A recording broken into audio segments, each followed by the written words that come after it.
মানুষ আছে তারা আপনার জীবনে উন্নতি চায় না। কিছু কিছু মানুষ আছে যারা চায় আপনি যাতে করে বিপদে পড়েন, আপনার যাতে করে ক্ষতি হয়, আপনার যাতে করে লস হয়, আপনি যাতে করে আরও পিছিয়ে পড়েন। কিছু কিছু মানুষ এটাই চায়। আর আমরা তাদের কথাকে বেশি গুরুত্ব দিতে চাই, আমরা তাদের কথা বেশি ভাবি, আমরা তাদেরকে এতটাই প্রাধান্য দিয়ে ফেলি যে ভাবি সেই কথাটা বললো, তার মানে আমার মনে হয় ওই কাজটা করা ঠিক হবে না, বন্ধ করে দিই, আমি পারবো না।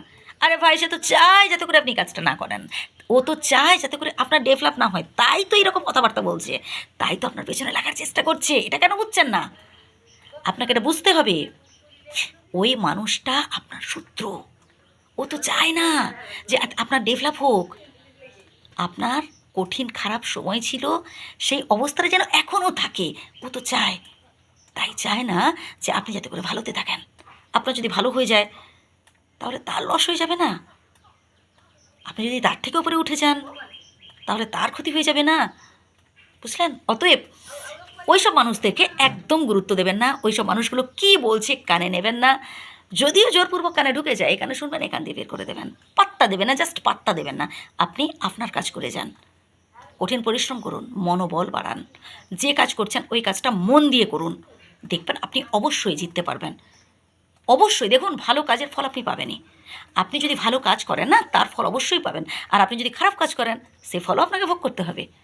ভালো কাজ করলে যে ফল পাবেন সেটা হচ্ছে সুফল, আর খারাপ কাজ করলে আপনি কুফল পাবেন। খারাপ কাজ যদি আপনি কারোর সাথে খারাপ ব্যবহার করেছেন, কি আপনি কারোর সাথে অন্যায় কাজ করেছেন, কেউ না কেউ আপনাকেও কাঁদাবে, কেউ না কেউ আপনার সাথে অন্যায় কাজ করবে। হয়তো আপনার মনে হতে পারে যে হয়তো কই এখন তো আমি ভালোতে আছি, কী হয়ে যাচ্ছে, আমার কিছুই হচ্ছে না। একটা সময় হবে, এটা মনে রাখবেন। কারণ মাথার উপর ঈশ্বর রয়েছেন, আল্লাহ রয়েছেন, তিনি সব দেখছেন। বেঁচে থাকতে থাকতেই তার ফল আপনি পেয়ে যাবেন। যদি সুফল মানে ভালো কাজ করে থাকেন, সুফল পাবেন। আর যদি কারোর সাথে খারাপ কাজ করে থাকেন, তার কুফল আপনি পাবেন।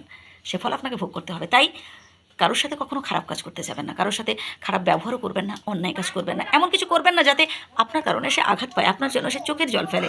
এমন কোনো প্রতিশ্রুতিও দেবেন না কাউকে যে প্রতিশ্রুতি আপনি রাখতে পারবেন না। না, মিথ্যে বাহানা, মিথ্যে প্রতিশ্রুতি এগুলো কখনো কাউকে দিতে যাবেন না। বুঝলেন? আপনি যে কাজ করছেন যেন সেটা সৎ কাজ হয়, সেটা যেন সঠিক কাজ হয়, ব্যাস। কারোর উপকার করতে না পারুন, কারোর ক্ষতি কখনো করতে যাবেন না।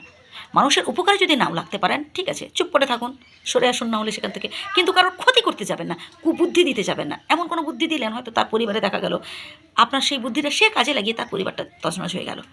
এই রকম খারাপ কাজ, অন্যায় কাজ কখনো করতে যাবেন না ভাই। নিজের আত্মবিশ্বাস বাড়ান এবং ঈশ্বরের ওপর ভরসা রাখুন। ঈশ্বর বলে কেউ একজন আছেন, এটা মানবেন, এবং তিনি সব দেখছেন, সব বুঝছেন। একদিন না একদিন ঠিক তার ফল আপনি পাবেন। ভালো থাকবেন সবাই।